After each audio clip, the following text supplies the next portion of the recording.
ఆశ్రయదుర్గమా నా క్షేమాధారమా, సైన్యములకు అధిపతి అయిన నా దైవమా, సైన్యములకు అధిపతి అయిన నా దైవమా, ప్రార్థన వినుమా, స్తుతులను గైకొనుమా, ప్రార్థన వినుమా, స్తుతులను గైకొనుమా. ఆశ్రయదుర్గమా నా క్షేమాధారమా, ఆశ్రయదుర్గమా నా క్షేమాధారమా.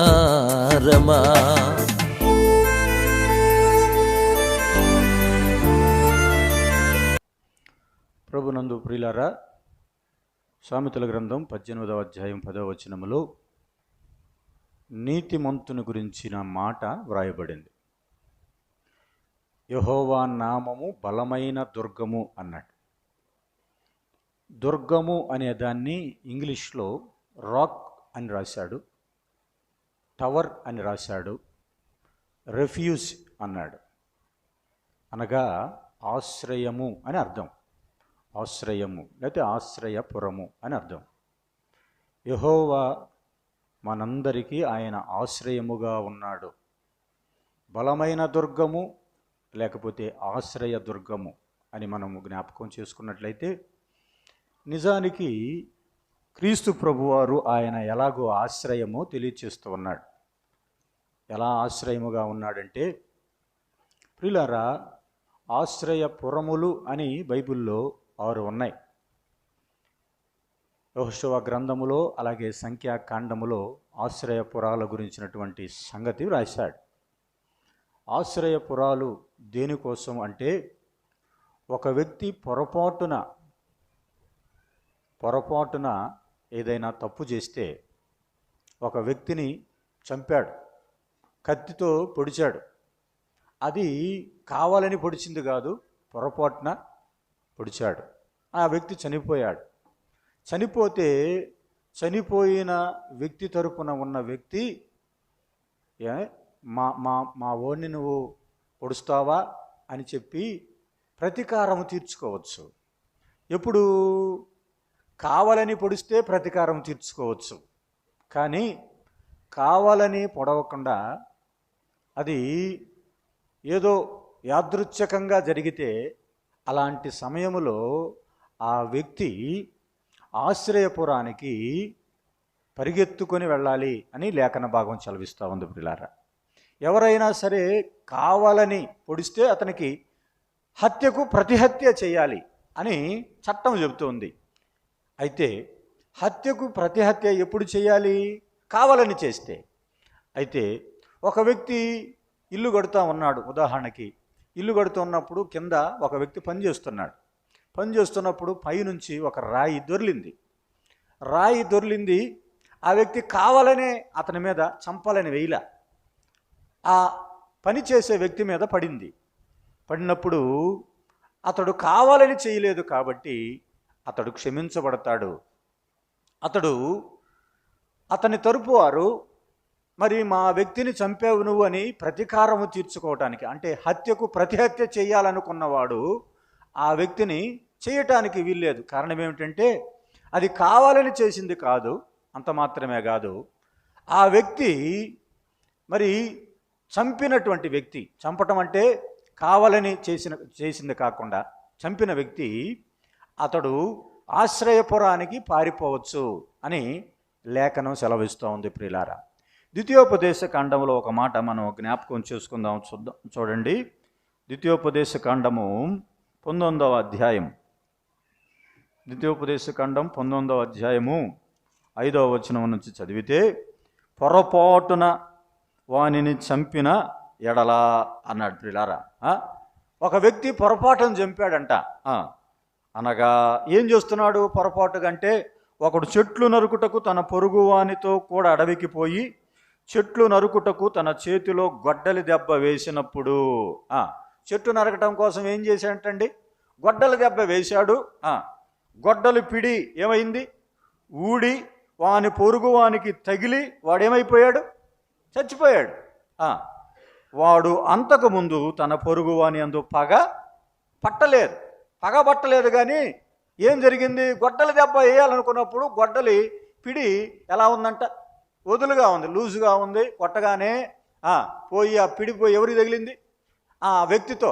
ఎవరైతే ఇద్దరు అడవికి వెళ్ళారో, చెట్టు నరకడామని వెళ్ళారో మరొక వ్యక్తికి తగిలింది. తగిలినప్పుడు ఇప్పుడు ఏం చేయాలి? ఇది కావాలని చేసింది కాదు కాబట్టి ఏమన్నాడండి? 6వ వచనంలో వానికి మరణదండన విధి లేదు. అంటే ఆ హత్య విషయంలో ప్రతి హత్య చేయువాని మనసులో కోపము మండుచుండగా ఏమైందంట? మార్గము దూరమైనందున వాడు నరహంతుకుని తరిమి వారిని కలుసుకొని చావగొట్టకుండానట్లు నరహంతుకుడు ఏం చేయాలి? పారిపోయి ఆ పురముల్లో ఒకదానిని చచ్చి అన్నాడు. అంటే ఆ పురము అనగా ఆశ్రయపురముల్లో ఒకదానిలోకి వాడు వెళ్ళాలి అన్నాడు ప్రియులారా. ఆశ్రయపురము అంటే అర్థం ఏమిటంటే ఒక వ్యక్తికి మరణదండన లేకుండా చేసేది ఆశ్రయపురం. ఒక వ్యక్తికి శిక్ష లేకుండా చేసేది ఆశ్రయపురము ప్రియులారా. అయితే ఆ తురుముతున్నటువంటి వ్యక్తి అనగా ప్రతిహత్య చేయాలన్నటువంటి ఒక వ్యక్తి తరుముతున్నాడు కదా, ఆ వ్యక్తి ఎవరంటే అపవాదికి సూచనగా ఉన్నాడు. అపవాది ఏం చేస్తున్నాడంటే మనల్ని తరుముతూ ఉన్నాడు. అయితే నువ్వేం చేయాలి అంటే నీవు ఆశ్రయపురములోకి నువ్వు పారిపోవాలి అని జ్ఞాపకం చేస్తున్నాడు. ఆశ్రయపురములో 6 ఉన్నాయి. ఏ పురము నీకు దగ్గరగా ఉన్నదో ఆ పురములోకి నువ్వు వెళ్ళాలి. ఆ పురములోనికి నువ్వు వెళ్ళి అక్కడ నీ తలదాచుకోవాలి అని చెప్తున్నాడు ప్రియులారా. ఆశ్రయపురానికి నువ్వు వెళ్ళినప్పుడు అనగా ప్రియులారా, ఆశ్రయపురము అనగా మన ప్రభు అయిన యేసుక్రీస్తు మాత్రమే అని గుర్తుపెట్టుకోవాలి. నీవు పరిగెత్తుతూ ఉన్నావు. ఎక్కడికి పరిగెత్తాలంటే ఆశ్రయమైనటువంటి లేకపోతే ఆశ్రయ దుర్గమై ఉన్నటువంటి యేసు ప్రభువు దగ్గరికి నీవు పరిగెత్తాలి. అనగా చంపాలని పరిగెత్తుతున్నవాడు ఎవరంటే అపవాది. ఎందుకు పరిగెత్తుతున్నాడంటే మన మీద శిక్ష ఉన్నది, మన మీద దోషము ఆపాదించబడినది. ప్రియులారా, ఒకని నుండి పాపము అనేకులకు వచ్చింది. అనగా ఆదాము నుండి పాపము ఎవరికి సంప్రాప్తమైందండి? ఆదాము నుండి ఒకని ద్వారా పాపము అనేకులకు సంప్రాప్తమైంది. అనగా ఆదాము చేసిన పాపము ద్వారా మరణము అందరికీ సంప్రాప్తమైంది. అయితే ప్రియులారా, మరణం మన మీద ఏలుబడి చేస్తుంది, మరణం మన మీద దాడి చేస్తుంది. అపవాది మనల్ని చంపాలని చూస్తున్నాడు. అపవాది మనల్ని చంపాలని చూస్తున్నప్పుడు మనం చేయవలసిన పని ఏమిటంటే మనం పరిగెత్తాలి. మనం పరిగెత్తి ఎక్కడికి పారిపోవాలి అంటే ఆశ్రయపురానికి మనం పారిపోవాలి. ఆశ్రయ దుర్గమైనటువంటి క్రీస్తు ప్రభు దగ్గరికి వచ్చినప్పుడే మనకి క్షేమము. ఆశ్రయపురమైనటువంటి క్రీస్తు ప్రభు దగ్గరికి వచ్చినప్పుడే మనకేమిటి? భద్రత. ప్రియులారా, మరి ఆశ్రయపురముల్లో ఇశ్రాయేలు ప్రజలకి 6 ఆశ్రయపురాలు స్వాస్థ్యముగా ప్రభు ఇచ్చాడు. ఇదిగో ఆ ఆశ్రయపురాలను మీరు స్వాస్థ్యముగా తీసుకోండి అన్నాడు. అయితే లేవీయులకు స్వాస్థ్యము లేదు. లేవీయులకు ఆశ్రయపురాలు లేవు. కానీ ఏ ఇశ్రాయేలు ప్రజలకైతే ఆశ్రయపురాలు ఉన్నాయో వాటిలో కొన్ని భాగము లేవీయులకు ఇవ్వాలని రాయబడింది. ప్రియులారా, ఈ ఇశ్రాయేలు ప్రజలు ఏం చేస్తున్నారు చెప్పండి? లేవీయులకు కొంత స్వాస్థ్యం ఇస్తున్నారు. అనగా వారికి ఉన్నటువంటి భాగములో, వారికి ఉన్న భూభాగములో కొంత భాగాన్ని ఎవరికి ఇవ్వాలి చెప్పండి? లేవీయులకి ఇవ్వాలి. లేవీయులకి ఏమిచ్చారు? ఇశ్రాయేలీలు 6 ఆశ్రయపురాలు ఇచ్చారు. మొత్తము పురములు 48 పురాలు వారికి ఇచ్చారు. చూడండి అక్కడ 7వ వచనములో ఏమన్నాడు? వాటి పల్లెలతో కూడా మీరు లేవీయులకు ఇవ్వవలసిన పురములన్నీ 48 పురాలు అన్నాడు. పిల్లారా, ఈ ఆశ్రయ పురాల్లో ఎవరుంటారు అంటే యాజకులు ఉంటారు, లేవీయులు ఉంటారు.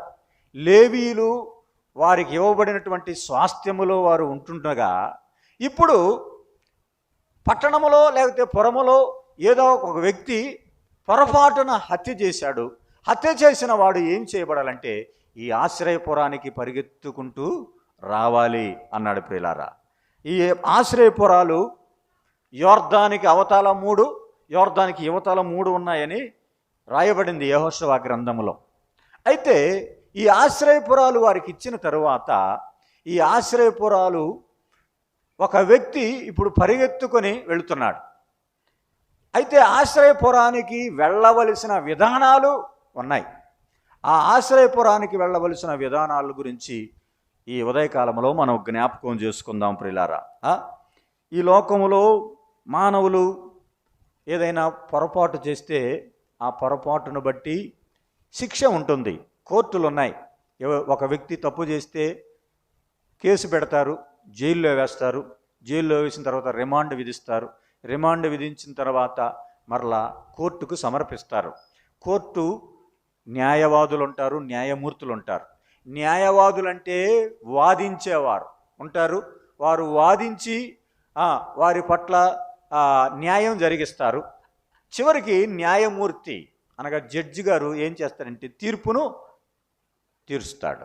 కానీ ఆ దినాల్లో ఉన్నటువంటి చట్టం ఏమిటంటే హత్యకు ప్రతిహత్య చేయాలి అనేది మాత్రమే చట్టం. ఒక వ్యక్తి చంపితే కోర్టులు లేవు, కేసులు లేవు, ఏ రకమైనటువంటి తీర్పులు లేవు. ఏమని చట్టం ఉన్నదంటే ఒక వ్యక్తి కావాలని హత్య చేస్తే మరలా ఏమి చేయాలన్నాడు? ప్రతిహత్య చేయాలి. కంటికి కన్ను, పంటికి పన్ను అనే చట్టం మాత్రమే ఉన్నది. అయితే ప్రియులారా, దేవుడు దాని విషయంలో ఒకవేళ పొరపాటున చేస్తే అనే దానికి దేవుడు మరి ఏమి చేయాలి అంటే అందు నిమిత్తమే ఆశ్రయపురాలను ఏర్పరిచాడు అన్నట్టు మాట మనం చూస్తున్నాం ప్రియులారా. ఆశ్రయపురాలు ఏం చేస్తున్నాయంటే అవి మరణము నుండి ఒక వ్యక్తిని విడిపించేవిగా ఉన్నాయి. నిజానికి ఆశ్రయపురాలు అనేవి అవి పాత నిబంధనలో చెప్పబడినవి. అనగా పాత నిబంధన అనేది ఒక ఛాయ మాత్రమే. ఎందుకని? హెబ్రీ పత్రిక 10వ అధ్యాయం 1వ వచనంలో ఏమన్నాడు? ధర్మశాస్త్రము అది ఛాయ కలిగినది మాత్రమే కానీ అది నిజస్వరూపము కాదు.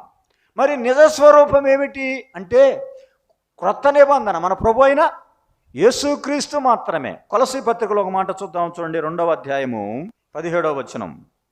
కొలసీ పత్రిక 2వ అధ్యాయం 10. ఇవి రాబోవు వాటి ఛాయయే గాని నిజస్వరూపము క్రీస్తులో ఉన్నది అన్నాడండి. ఏమిటి ఛాయ అంటే పండగలు కానీ, విశ్రాంతి దినాలు కానీ, ఆచారాలు కానీ, అమావాస్యలు కానీ ఏమైనా సరే పాత నిబంధనకు సంబంధించినవి అన్నీ కూడా అది ఒక ఛాయ మాత్రమే. అది నిజ స్వరూపము కాదు. నిజ స్వరూపము ఎక్కడ ఉందని చెప్తున్నాడండి? క్రీస్తులో ఉన్నది. అనగా పాత నిబంధన అది అక్షరార్థమైనది, క్రొత్త నిబంధన అది ఆత్మానుసారమైనది. పాత నిబంధనలో ఉన్నది అది అక్షరార్థమైనది, అంటే అది ఒక నీడ మాత్రమే, ఒక ఛాయ మాత్రమే, అది నిజం కాదు. అంటే దాన్ని ఒక గుర్తుగా నీకు చూపించాడు. ధర్మశాస్త్రం ఒక గుర్తుగా నీకు చూపించాడు. అది నిజమైనది కాదు అని జ్ఞాపకం చేస్తున్నాడు. ధర్మశాస్త్రము వాటిలో ఉన్నవి పాత నిబంధన సంబంధమైనటువంటి పండుగలు కానీ, ఈ పురాలు కానీ, ఆశ్రయ పురాలు కానీ, వీటన్నిటిని మనం జ్ఞాపకం చేసుకుంటున్నప్పుడు ఇవన్నీ ఒక ఛాయ. వాటిని చూస్తున్నప్పుడు అనగా ఆశ్రయపురాలని మనం చూస్తున్నప్పుడు క్రొత్త నిబంధనలో ఆశ్రయపురం ఎవరో మనకు కనపడాలి? మన ప్రభు అయిన యేసుక్రీస్తు ప్రభు వారు కనపడాలి. ఆయనే ఆశ్రయ దుర్గము అన్నాడు. ఇదిగో నీతిమంతుడు ఏం చేస్తున్నాడు? ఇదిగో ఆయనే బలమైన దుర్గమై ఉంటుండగా నీతిమంతుడు అందులోకి పరిగెత్తి సురక్షితముగా ఉంటాడు అని జ్ఞాపకం చేస్తున్నాడు. ప్రియులారా, ఆశ్రయపురములు అనేవి భూమి మీద ఉన్నాయి. కానీ యేసుక్రీస్తు ప్రభువారు పరసంబంధి, ఆయన పరలోకానికి చెందినవాడు అని జ్ఞాపకం చేసుకోవాలి. అయితే ప్రియులారా, ఈ ఆశ్రయపురములకు మనము చేరాలి అని అంటే ఆశ్రయపురములోకి వెళ్ళే వ్యక్తి చేయవలసిన మొట్టమొదటి పని ఏమిటంటే పారిపోవాలి. ఏం చేయాలండి? పారిపోవాలి. ఎందుకు పారిపోవాలి అంటే, ప్రతీకారము చేసేవాడు ఏం చేస్తున్నాడు? వెంటబడుతున్నాడు. ప్రతీకారము చేసేవాడు వెంటబడుతున్నాడు. మన మీద దోషము ఆరోపణ చేయబడింది. దోషము ఆరోపణ చేయబడినప్పుడు ప్రతీకారము చేయాలనుకున్న ఒక వ్యక్తి, ప్రతిహత్య చేయాలనుకున్న ఒక వ్యక్తి మన వెంటబడుతున్నాడు. కాబట్టి ఆ వెంటబడే వ్యక్తి నుంచి తప్పించుకోవటం కోసం నువ్వేం చేయాలంటే నువ్వు పారిపోవాలి. కీర్తన గ్రంథం 40వ అధ్యాయంలో ఒక వ్యక్తి ఏం చేస్తున్నాడో తెలుసా? పారిపోతున్నాడు. ఎట్లాగా? నా దోషములు నన్ను తరిమి పట్టుకొనగా నేను తల ఎత్తి చూడలేని వాడనైతిని అని ఆయన ఏం చేస్తున్నాడు? పారిపోతూ ఉన్నాడు. దోషాలు ఏం చేస్తున్నాయంటండి? తరుముతూ ఉన్నాయి. నా దోషములు నన్ను తరుముతూ ఉండగా నేను తల ఎత్తి చూడలేని వాడనై నేను పారిపోతున్నాను అంటున్నాడు. ఎందుకో తెలుసా? వెనకాల ఆ దోషముల విషయంలో ఒక వ్యక్తి తరుముతూ ఉన్నాడు. పాపం విషయంలో తరుముతూ ఉన్నాడు. ఒక శత్రువు వచ్చి తరుముతూ ఉన్నాడు. దేనికి తరుముతున్నారు? ప్రాణం తీయటానికి తరుముతున్నాడు. వీళ్ళారా, అపవాది మన పట్ల మన విషయంలో కూడా అలాగే చేస్తున్నాడు. మన ప్రాణము తీయటాని కోసం నీవు త్వరగా వెళితే, నువ్వు త్వరగా పరిగెత్తుకుని వెళితే, నువ్వు పారిపోతే నీవు ఎక్కడికి చేరుకోగలవు? ఆశ్రయపురానికి చేరుకోగలవు. ఆశ్రయపురానికి పరిగెత్తుకుంటూ వెళ్ళాలి. లేని ఎడల ఏం జరుగుతుందంటే నీ ప్రాణమును పోగొట్టుకుంటాం అంటున్నాడు చండి. కాబట్టి నీవు చేయవలసిన పని నువ్వు పరిగెత్తాలి. అయితే ఎలా పరిగెత్తాలి? ప్రియులారా, మనము పరిగెత్తవలసినది ఏ విషయంలో పరిగెత్తాలి? జారత్వానికి దూరంగా పారిపోవాలి. ఇర్మియా గ్రంథం 48:6లో నీవు నీ ప్రాణమును రక్షించుకుని నిమిత్తమై నువ్వు పారిపో అన్నాడు. ఎందుకు పారిపోవాలి? నీ ప్రాణం కాపాడుకోవాలంటే, నీ ప్రాణం రక్షించుకోవాలంటే నువ్వు పారిపోవాలి. అయితే ప్రియులారా, దేవుని వాక్యం సెలవిస్తూ ఉంది, పారిపోయే విషయంలో ఎలా పారిపోవాలంటే దూరముగా పారిపోవాలి. దూరముగా పారిపోవాలి. ఏ విషయములో? జారత్వము విషయములో. జారత్వమునకు దూరముగా ఉండుటయే అంటూ ఏమన్నాడు తెలుసా? తెస్సలోనిక పత్రికలో పరిశుద్ధులగుటయే దేవుని చిత్తము అని చెప్తూ ఏమన్నాడు? జారత్వమునకు దూరముగా ఉండుటయే ఆయన చిత్తం అన్నాడండి. జారత్వమునకు దూరముగా పారిపోవాలి. పాపక్రియలు మన హృదయములో లేకుండగా మనం ఏం చేయాలంటే దూరముగా, అలాంటి క్రియలకు, శరీర క్రియలకు, పాప క్రియలకు దూరముగా మనం పారిపోవాలి అని జ్ఞాపకం చేస్తున్నాడు. జారత్వమునకు దూరముగా అన్నాడు. అక్కడే కింద చెప్తున్నాడు తెస్సలోనిక పత్రికలో, కీడునకు దూరముగా పారిపోండి అన్నాడు.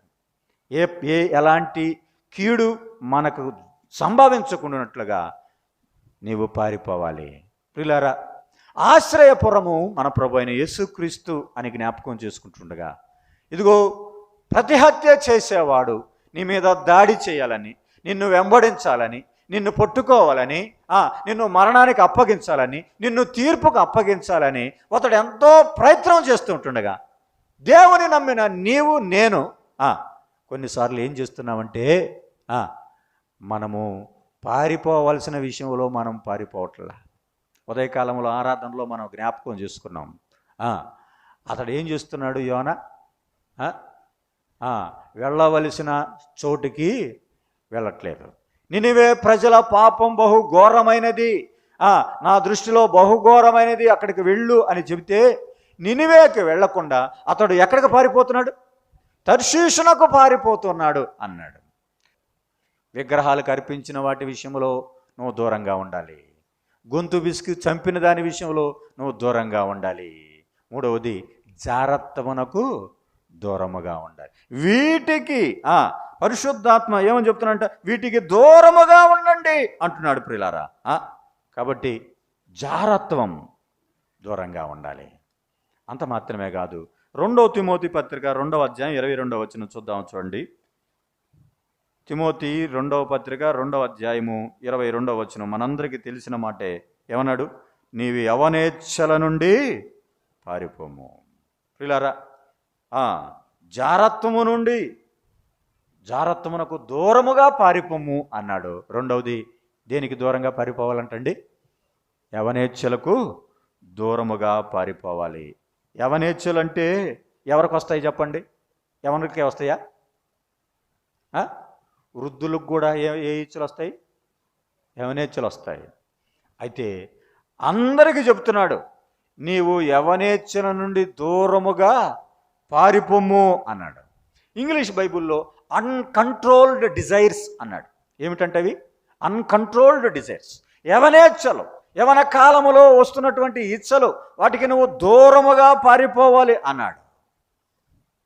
ఎందుకంటే ఆ యవనేచ్ఛల వలన నీవు నష్టపోతున్నావు.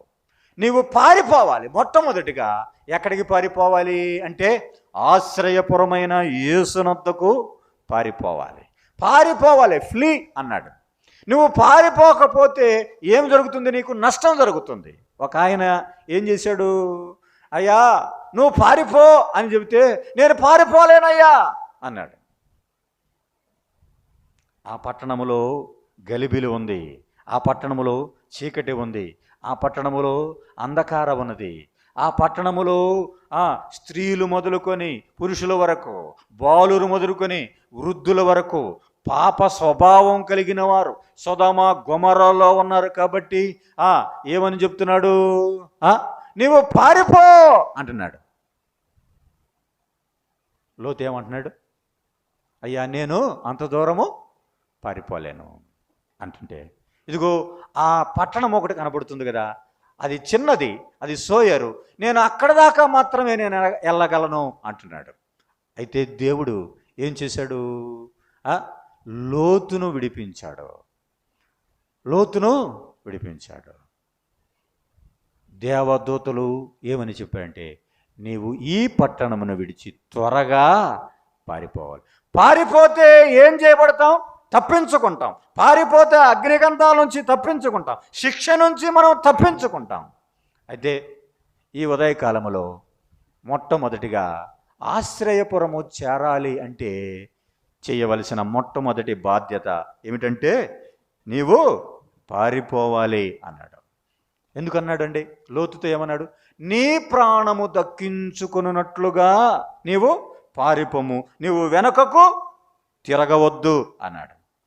Don't look back. నువ్వు వెనక్కి అసలు తిరగాల్సిన పనే లేదు, నీవు పారిపో. ఎందుకు? నీ ప్రాణాన్ని దక్కించుకోవటం కోసం.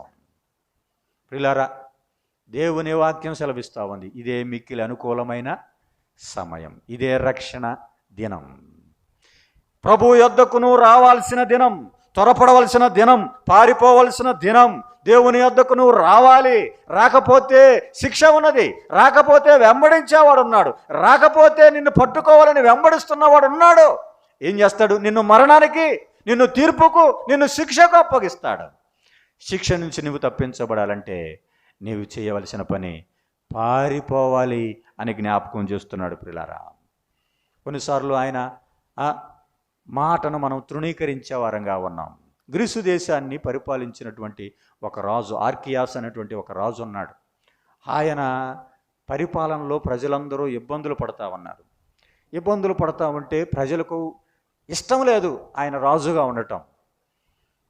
మరి అలాంటి సమయంలో మరి ఆయన చంపాలని కొంతమంది ప్లాన్ చేసుకున్నారు. ఈ ప్లాన్ చేసుకున్న సంగతి మరి అతని స్నేహితునికి తెలిసింది. స్నేహితునికి తెలిసి ఒక ఉత్తరం రాసి వార్తాహరుని చేత పంపించాడు.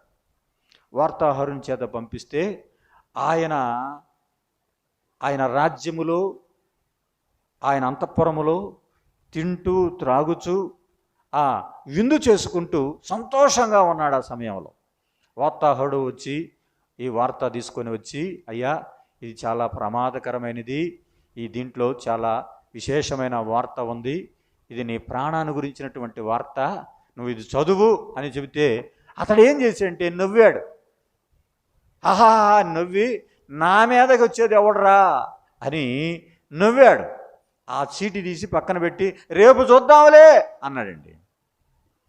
రేపు చూద్దాంలే అన్న వ్యక్తికి రేపు అనేది లేదు.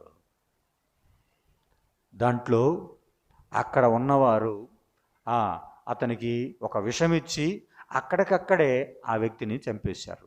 ఆర్కియాస్ రాజు. ప్రియులారా, ఆలోచన చేయండి. పోతే సమయము రాదు. కాబట్టి మొట్టమొదట మనము చేయవలసిన పని ఏమిటంటే ఆశ్రయపురమైనటువంటి ఆశ్రయదుర్గమైనటువంటి క్రీస్తు దగ్గరికి మనం పరిగెత్తుకుంటూ రావాలి.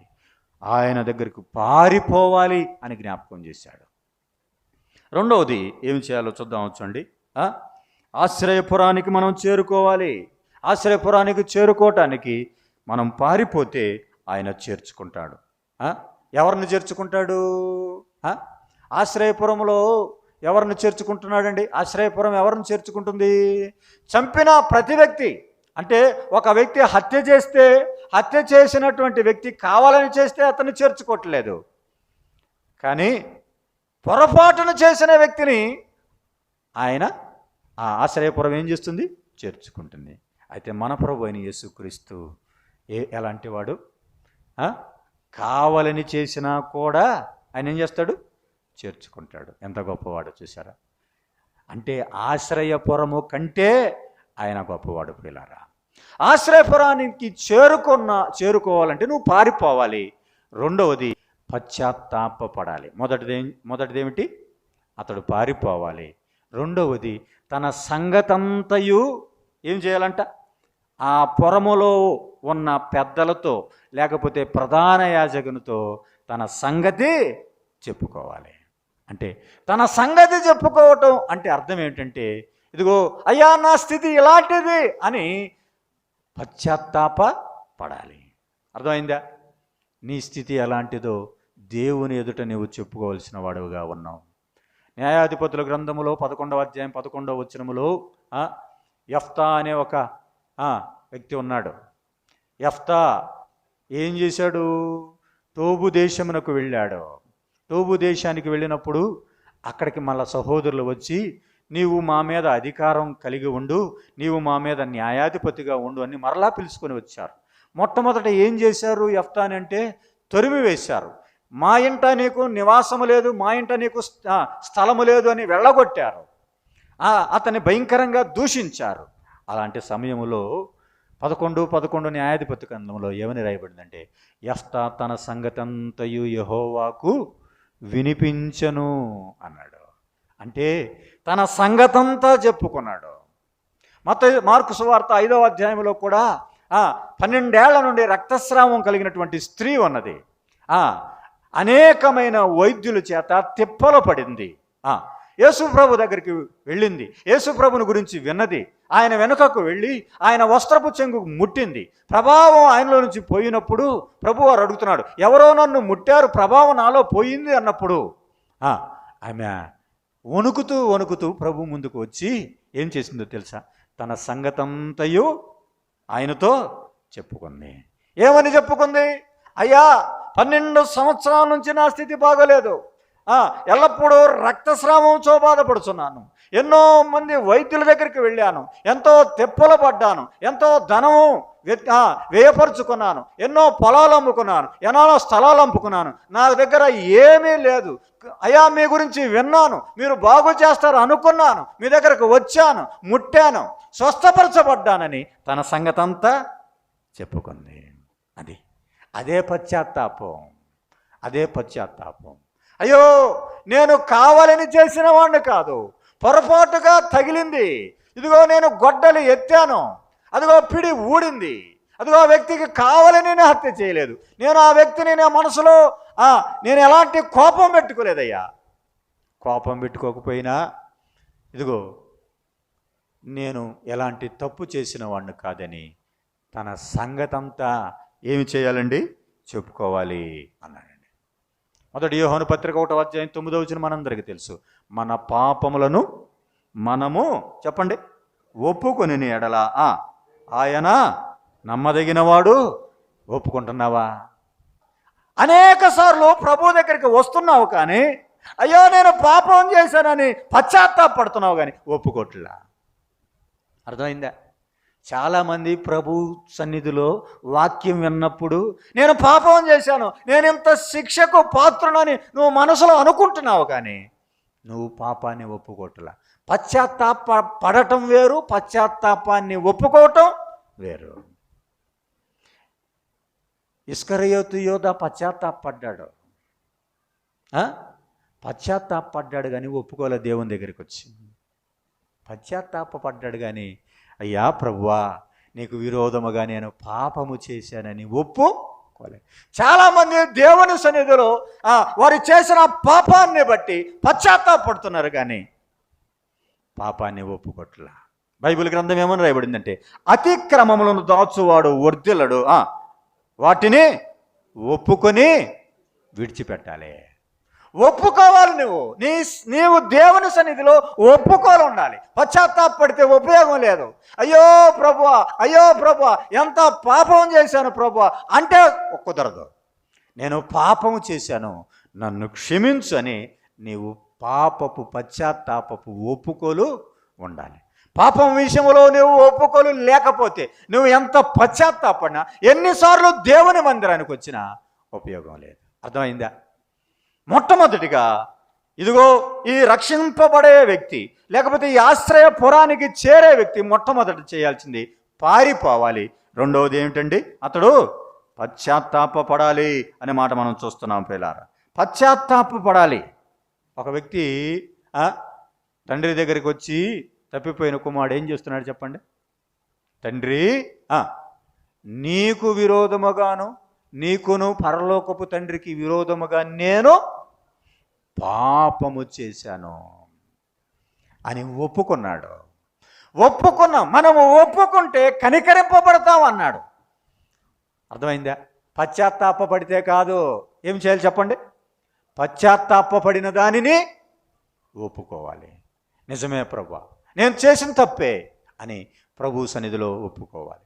ఇస్కరియోతు యోధ ప్రభువు దగ్గర ఉన్నాడు.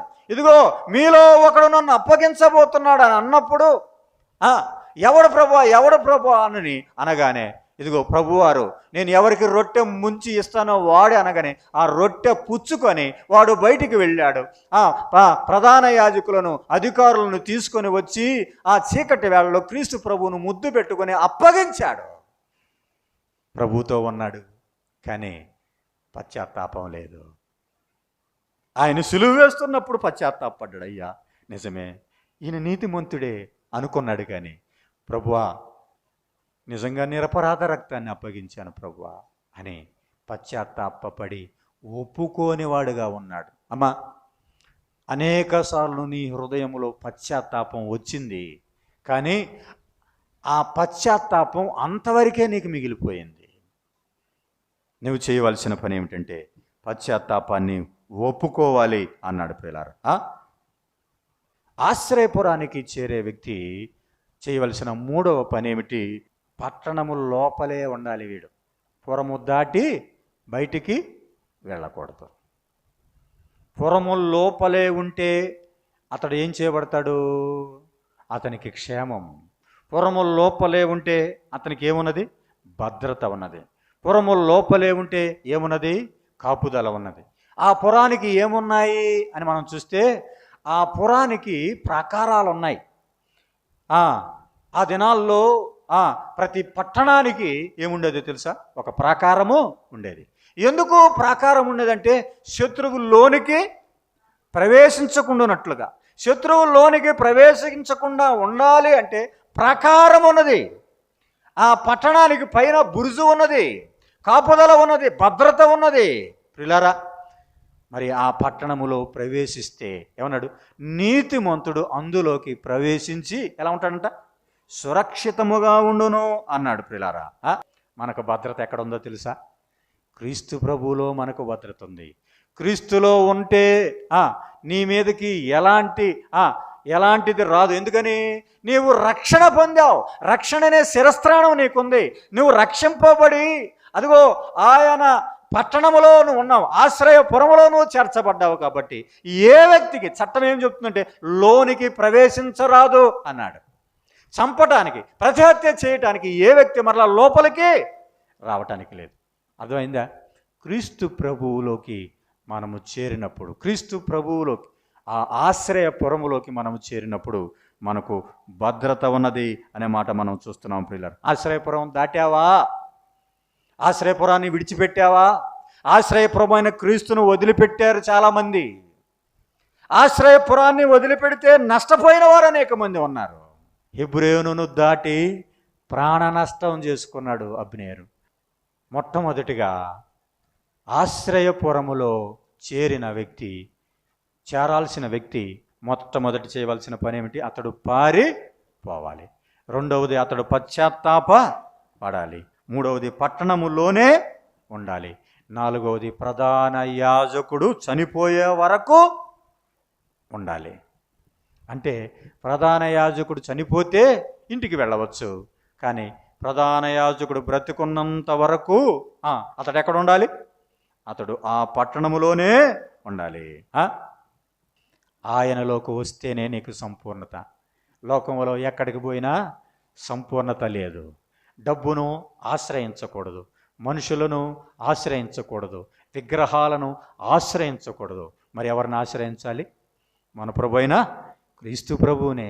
లోకములో నువ్వు దేన్ని ఆశ్రయించినా నీకు ప్రయోజనం లేదు, కానీ నువ్వు ఆశ్రయించవలసింది ప్రభువునే, ఆశ్రయించాల్సింది ప్రభువునే. ఆశ్రయపురమైనటువంటి క్రీస్తు ప్రభువు. ఇదిగో ఆ తరిమేవాడు, వెంటబడేవాడు అపవాది నుంచి తప్పించుకోవాలంటే ఈ 4 మాటలు మీరు జ్ఞాపకం చేయండి. మొదటిది ఏం చేయాలి? మనము పారిపోవాలి. రెండవది పశ్చాత్తాప పడాలి. మూడవది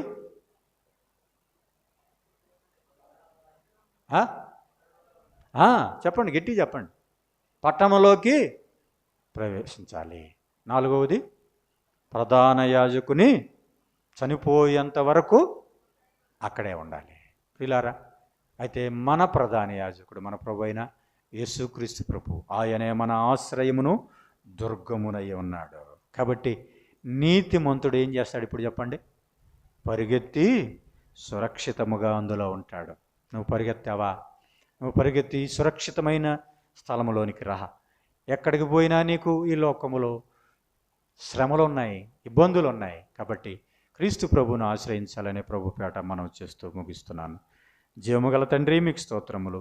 ఈ మధ్యాహ్న సమయంలో మీరు మాకు తోడుగా ఉన్నందుకు మీకు వందనాలు చెల్లిస్తున్నాం. చేరువచ్చిన బిడ్డలందరినీ మీరు దీవించండి.